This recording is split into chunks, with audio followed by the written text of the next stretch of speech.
तारीख थी 29 जुलाई साल 2026। एक लड़की सुबह करीब 7 बजे के आसपास अपनी मां को व्हाट्सएप के जरिए एक वीडियो भेजती है और फिर एक ऐसा कदम उठाती है जिसकी कल्पना किसी ने भी नहीं की थी। इधर मां जब 7:20 पर उस वीडियो को देखती है तो उनके होश उड़ जाते हैं। वो तुरंत ही अपनी बेटी के नंबर पर कॉल करती है, लेकिन जब वो फोन नहीं उठाती तो वो घबरा कर उसके पति, नंद और सास के पास फोन करती है, पर कोई भी कॉल रिसीव नहीं करता है। करीब 8:15 पर उनके पास ससुराल की तरफ से फोन आता है जिसमें कुछ ऐसा कहा जाता है कि उनके पैरों तले जमीन खिसक जाती है। लेकिन ऐसा क्या कहा गया, ये जानने के लिए वीडियो में एंड तक बने रहिए।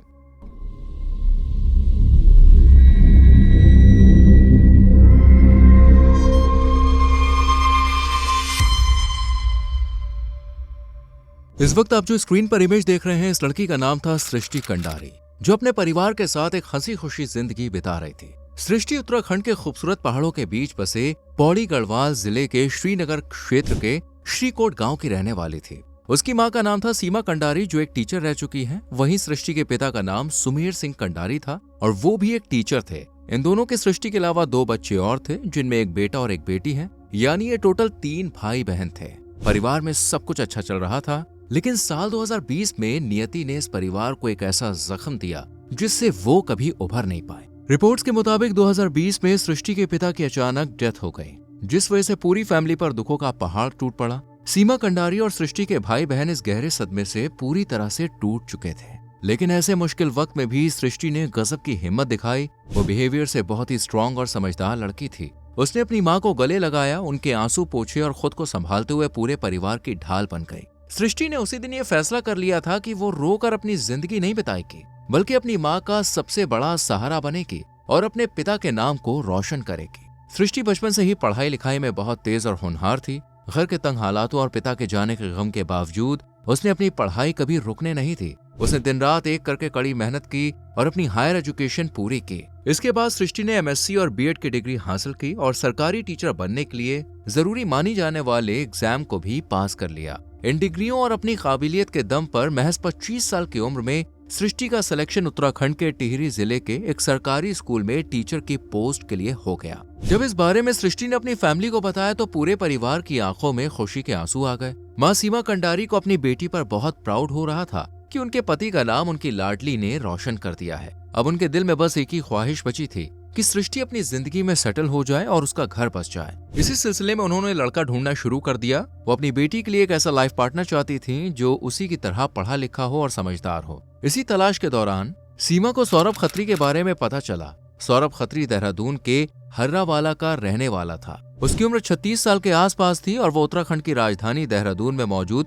उत्तराखंड सचिवालय में प्राइवेट सेक्रेटरी के पद पर तैनात एक क्लास 1 गवर्नमेंट ऑफिसर था। वहीं उसकी फैमिली की बात करें तो सौरभ के परिवार में उसके पिता, उसकी मां परवीना देवी और एक बहन सुरभि खत्री और चारू थी। ये परिवार पूरे इलाके में एक जाना माना और रसूखदार परिवार था। देहरादून के पौष इलाके हर्रावाले में उनका अपना एक शानदार आलीशान घर था, जिसमें ऐशोआराम की सारी फैसिलिटीज मौजूद थी। जब सृष्टि की मां को इस रिश्ते के बारे में पता चला तो उनकी खुशी का ठिकाना नहीं रहा। उन्हें लगा कि उनकी लाडली बेटी के लिए इससे बेहतर रिश्ता भला और क्या ही हो सकता है। एक तरफ सौरभ सचिवालय में इतनी बड़ी पोस्ट पर तैनात और बेहद पढ़ा लिखा था, तो दूसरी तरफ उनकी अपनी बेटी भी मेहनत के दम पर एक सरकारी स्कूल में लेक्चरर बन चुकी थी। दोनों की काबिलियत एक जैसी थी, इसलिए सीमा कंडारी को पूरा भरोसा था कि इन दोनों की जोड़ी एकदम परफेक्ट रहेगी और उनकी बेटी हमेशा खुशहाल जिंदगी जिएगी। इसी सोच के साथ उन्होंने सौरभ की फैमिली से मुलाकात की और आपसी रजामंदी के बाद इन दोनों का रिश्ता तय कर दिया। इसके बाद घर में शादी की तैयारियां बड़े ही जोर शोर से शुरू हो गई। हर मां की तरह सीमा कंडारी का भी यही सपना था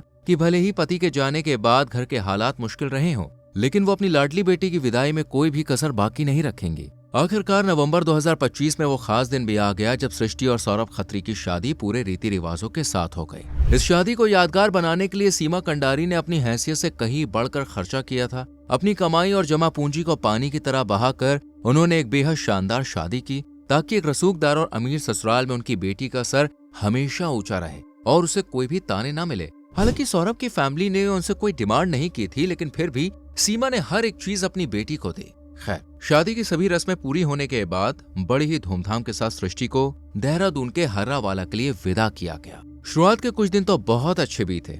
जैसे कि हर नई शादी में होता है, सृष्टि एक नई नवेली बहू के रूप में उस बड़े और आलीशान घर में घुलने मिलने की कोशिश कर रही थी और अपनी सरकारी नौकरी भी संभाल रही थी। लेकिन धीरे धीरे इस घर की हकीकत सामने आने लगी और सब कुछ बदलने लगा। रिपोर्ट्स के मुताबिक शादी के करीब 3 महीने बीते ही थे कि अचानक सौरभ की फैमिली एक बड़ी मुसीबत में आ गई। एक दिन सौरभ के पापा को अचानक हार्ट अटैक आ गया और उनकी तबीयत बिगड़ गई। पूरा परिवार जब उन्हें लेकर हॉस्पिटल पहुंचा और डॉक्टरों ने उनकी बारीकी से जांच की तो एक और बड़ा और चौंकाने वाला खुलासा हुआ। दरअसल डॉक्टरों ने उन्हें बताया कि सौरभ के पापा को कैंसर जैसी गंभीर और जानलेवा बीमारी भी है। ये सुनते ही पूरे परिवार पर दुखों का पहाड़ टूट पड़ा। एक तरफ अचानक आया हार्ट अटैक और दूसरी तरफ कैंसर का पता चलना। इस दोहरे झटके ने सबको अंदर से झकझोर कर रख दिया।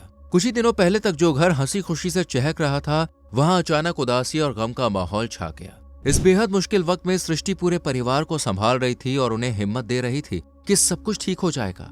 लेकिन उसे ये नहीं पता था कि जिस परिवार को वो अपना मान रही है, वही उसकी अच्छाई को भूलकर उसकी जिंदगी को नर्क बनाने वाला है। दरअसल सौरभ के पापा की सीरियस हालत को देखते हुए सौरभ और उसके घर वालों ने उनका बड़े से बड़े हॉस्पिटल में बहुत इलाज कराया। लेकिन जब डॉक्टरों के इलाज से भी कोई खास सुधार नहीं दिख रहा था, तो वो अंधविश्वास के जाल में फंस गए। वो लोग उनकी बीमारी को ठीक कराने के लिए एक तांत्रिक के पास पहुंचे। रिपोर्ट्स के मुताबिक उस तांत्रिक ने परिवार से कहा कि उनके घर में जो नई बहू आई है, उसके कदम घर के लिए अच्छे नहीं है। उसके आने के बाद से ही ये सारी बीमारियां शुरू हुई हैं। सृष्टि के ससुराल वाले दुनिया के सामने तो खुद को बहुत ही पढ़ा लिखा और समझदार दिखाते थे, लेकिन उस तांत्रिक की बातें सुनते ही उनका अंधविश्वास बाहर आ गया। उन्होंने बिना सोचे समझे तांत्रिक की उस मनगढ़ंत कहानी पर भरोसा कर लिया। उन्होंने यह मान लिया कि उनके पिता की बीमारी की वजह कोई मेडिकल प्रॉब्लम या कैंसर नहीं है, बल्कि इसके पीछे उनकी अपनी बहू सृष्टि का हाथ है। बस फिर क्या था, तांत्रिक के कहने पर उन लोगों ने सृष्टि को अपने घर में ही एक मुजरिम की तरह देखना शुरू कर दिया। उसे अशुभ, मनहूस और अपशकुन कहकर सरेआम टॉर्चर करने लग गए। घर की हर छोटी बड़ी परेशानी, यहाँ तक कि ससुर की गिरती सेहत के लिए भी वो सीधे सृष्टि को ही जिम्मेदार ठहराने लगे। जैसे कि आप इस वीडियो में सृष्टि के कजन का स्टेटमेंट सुन सकते हैं। आपकी शादी हो चुकी है, आपको मम्मी से बोला जाए कि आपकी वजह से ये हुआ है, आपकी वजह से वो हुआ है। और जैसे जो थे वो जी जो थे 9 जनवरी में मेरे ख्याल से उनको वो आया था, अटैक आया था, उसका भी ब्लेम उस पर डाला जाए तो ये गलत चीज़ है। जो साफ कह रहे हैं कि जनवरी में उसके ससुर को हार्ट अटैक आया था और इसका ब्लेम भी सृष्टि के ऊपर डाल दिया। ऐसा बताया जाता है कि तांत्रिक की उस झूठी और अंधविश्वासी बात को सच मानकर सृष्टि के ससुराल वालों ने उसका जीना मुश्किल कर दिया। एक पढ़ी लिखी सरकारी स्कूल में लेक्चरर जैसी इज्जतदार पोस्ट पर काम करने वाली एक लड़की को उसके अपने ही घर में एक अपराधी की तरह सुलूक झेलना पड़ रहा था। लेकिन टॉर्चर की ये कहानी जुलाई 2026 में अपने सबसे खौफनाक और अंतिम मोड़ पर पहुंच गई। दरअसल जुलाई 2026 के मिडिल में डॉक्टरों की तमाम कोशिशों और लंबे इलाज के बाद आखिरकार सृष्टि के ससुर की हॉस्पिटल में ही जान चली गई। उनके जाने से पूरा परिवार सदमे और गुस्से में था। उन्होंने सृष्टि को इसके लिए कसूरवार ठहराना शुरू कर दिया था और उसे मनहूस कहकर पुकारने लगे। यहाँ तक कि उसके हस्बैंड ने भी अपनी माँ और अपनी बहन को रोकने की कोशिश नहीं की। सृष्टि के परिवार का कहना है कि सौरभ भी उनकी बेटी के फेवर में एक शब्द भी नहीं बोलता था, बल्कि वो अपने परिवार का ही साथ दिया करता था। सृष्टि को अंतिम संस्कार की रस्मों से भी दूर रखा गया और उसे परिवार से अलग थलग जैसा फील कराया गया। जिस लड़की ने इस परिवार को अपना समझा और अपनी तरफ से कभी कोई कसर नहीं छोड़ी, उसी को ससुराल वालों ने पल भर में मनहूस ठहरा दिया था। इस बेइज्जती ने सृष्टि की सेल्फ रिस्पेक्ट को पूरी तरह से तोड़कर रख दिया था। लेकिन फिर भी टॉर्चर कम नहीं हुआ। रिपोर्ट्स के मुताबिक ससुर के चल बसने के बाद तो ससुराल वालों ने उसे और ज्यादा परेशान करना शुरू कर दिया। सौरभ जो सचिवालय में इतनी बड़ी पोस्ट पर तैनात था, वो अपनी पत्नी को संभालने और हिम्मत देने के बजाय खुद अपनी माँ और बहन के साथ मिलकर उस पर जुल्म ढा रहा था। सृष्टि को धमकियां दी जा रही थी और दहेज को लेकर भी ताने मारे जा रहे थे। सृष्टि को समझ में आ गया था कि वो चाहे कितनी भी कोशिश क्यों ना कर ले, इस घर के लोगों की सोच को वो कभी बदल नहीं पाएगी। उसका दम घुटने लगा था। वो चारों तरफ से अकेली पड़ चुकी थी और उसकी माँ और भाई देहरादून से दूर पौड़ी गढ़वाल के श्रीनगर में थे। वो अपनी माँ को परेशान नहीं करना चाहती थी, इसलिए जब बर्दाश्त की लिमिट खत्म हो गई तो सृष्टि ने अपनी जिंदगी का सबसे दर्दनाक फैसला ले लिया। लेकिन दुनिया को ये बताने के लिए कि एक हंसती खेलती लड़की को कैसे तिल तिल कर मारा गया, उसने अपने कांपते हाथों से मोबाइल का कैमरा ऑन किया। कैमरा ऑन होते ही सृष्टि की आंखों से आंसू बहने लगे। उसकी आवाज कांप रही थी, लेकिन उस कांपती आवाज में एक दर्द और सच्चाई थी। उसने रोते हुए रिकॉर्डिंग शुरू की और कहा, सॉरी मम्मी, मुझे माफ कर देना। सृष्टि ने सबसे पहले अपनी माँ से माफी मांगी, क्योंकि वो जानती थी कि उसके जाने के बाद उसकी माँ पर क्या गुजरेगी। फिर आगे उसने मम्मी से कहा, मैं बहुत थक चुकी हूँ, अब मुझसे और बर्दाश्त नहीं होता। मैं चाहे कितनी भी कोशिश कर लूं मम्मी, इस घर के लोग की सोच कभी बदलेगी नहीं। शादी के इन 6 महीनों में इन्होंने मुझे एक पल भी चैन से जीने नहीं दिया। जैसा कि आप इस वीडियो में सृष्टि का बयान सुन सकते हैं। मतलब सब बहुत अजीब सा हो गया। 6 महीने से सह रही हूँ, अब और सहा ही नहीं जाता। इन लोगों की सोच कभी चेंज नहीं हो सकती। सब रोते रहते हैं, शादी के बाद हुआ, शादी के बाद हुआ, मनोज मनोज। इसके बाद उसने आगे रोते हुए कहा कि ससुर जी की बीमारी और उनके जाने के बाद इन लोगों ने मेरा जीना हराम कर दिया है। सौरभ, सास और नंद सब मुझे मनहूस कहते हैं। ये लोग मुझे आप शकुनी बोलते हैं, जैसे ससुर जी की जान मेरी वजह से गई हो। हर बात के लिए मुझे ताने मारे जाते हैं, कम दहेज लाने का ताना दिया जाता है। मैं यहाँ बिल्कुल अकेली पड़ गई हूँ मम्मी। इस घर में मेरा दम घुटता है। ये लोग कभी भी नहीं सुधरेंगे। ये 56 से 90 सेकंड की वीडियो सृष्टि ने 29 जुलाई 2026 की सुबह लगभग 7 बजे अपने फोन से रिकॉर्ड की थी और उसे व्हाट्सएप के जरिए अपनी मां के फोन पर सेंड कर दिया था और पंखे से फंदा लगाकर अपनी जान ले ली। इधर श्रीनगर में मौजूद सृष्टि की मां ने जब सुबह करीब 7:20 पर अपना फोन चेक किया और सृष्टि का वो वीडियो देखा तो उनके पैरों तले जमीन खिसक गई। वीडियो में सृष्टि रोते हुए अपनी मां से माफी मांग रही थी और टॉर्चर की बात कह रही थी। घबराई हुई मां ने तुरंत ही सृष्टि के नंबर पर फोन मिलाया, लेकिन उसने फोन नहीं उठाया। इसके बाद उन्होंने तुरंत ही सृष्टि के पति सौरभ खत्री, सास परवीना देवी और नंद चारू के नंबरों पर एक के बाद एक कई कॉल्स किए। मायके वालों के अनुसार उस टाइम ससुराल पक्ष के किसी भी मेंबर ने उनका फोन रिसीव नहीं किया, जिससे परिवार की टेंशन और ज्यादा बढ़ गई और उन्हें किसी अनहोनी का डर सताने लग गया। वीडियो भेजे जाने के सवा घंटे बाद सुबह लगभग 8:15 पर मायके वालों के पास देहरादून से एक फोन आया। ये फोन ससुराल वालों की तरफ से था, जिसमें उन्होंने सिर्फ इतनी जानकारी दी कि सृष्टि की तबीयत बहुत खराब है, आप लोग तुरंत ही देहरादून के अस्पताल पहुंचिए। ये सुनते ही पहले से ही डरी हुई मां सीमा कंडारी और भाई रितांशु के पास सोचने का टाइम भी नहीं था। वो तुरंत ही श्रीनगर से देहरादून के लिए रवाना हो गए। श्रीनगर से देहरादून की दूरी पहाड़ी रास्तों से होते हुए करीब 110 किलोमीटर है, जिसे तय करने में कम से कम 3 से 4 घंटे का समय लगता है। सफर के दौरान भाई और मां का रो रो के बुरा हाल था। वो लगातार भगवान से प्रार्थना कर रहे थे कि उनकी सृष्टि सही सलामत हो। उन्होंने रास्ते में भी ससुराल वालों को फोन लगाने की कोशिश की ताकि सृष्टि का हाल जान सके, लेकिन वहां से कोई भी जवाब नहीं मिल रहा था। दोपहर के टाइम जब रितांशु और उनकी मां हांफते हुए देहरादून के हॉस्पिटल पहुंचे तो वहां का नजारा देखकर उनका दिल बैठ गया। हॉस्पिटल के इमरजेंसी वार्ड के बाहर सन्नाटा पसर रहा था। जैसे भाई रितांशु डॉक्टरों से मिलने गया ताकि अपनी बहन का हाल जान सके तो डॉक्टरों ने भारी मन से उसे वो सच बताया जिसे सुनने के लिए कोई परिवार तैयार नहीं होता। डॉक्टरों ने कहा कि सृष्टि अब इस दुनिया में नहीं रही। ये सुनते ही सृष्टि की मां हॉस्पिटल के फर्श पर ही बैठ के चीख पड़ी और वो बेसुध हो गए। जिस मां ने कुछ महीने पहले ही अपनी बेटी को हंसते खेलते विदा किया था, आज उनके सामने उसकी 25 साल की होनहार बेटी, जो खुद एक गवर्नमेंट टीचर थी, वो बेजान पड़ी हुई थी। वही रितांशु भी अपनी बहन को देखने के बाद खुद को संभाल नहीं पा रहा था, लेकिन उसके मन में सृष्टि के ससुराल वालों के खिलाफ गुस्सा पनप चुका था। उसे ससुराल वालों की थ्योरी को लेकर कई बड़े शक पैदा हो गए। जैसे ससुराल वालों ने फोन पर कहा था कि तबीयत खराब है, लेकिन हॉस्पिटल में डॉक्टरों ने साफ कर दिया कि ये मामला किसी बीमारी का नहीं है बल्कि फंदे से लटकने का है। इसके अलावा डॉक्टरों के मुताबिक सृष्टि की जो जान गई है वो हॉस्पिटल लाने से काफी देर पहले ही जा चुकी थी। इससे रितांशु को यकीन हो गया कि सुबह 7:20 से लेकर 8:15 के बीच जब वो फोन कर रहे थे तब सृष्टि दम तोड़ चुकी थी और ससुराल वाले पुलिस या मायके वालों को खबर देने के बजाय चीजें संभालने में लगे हुए थे।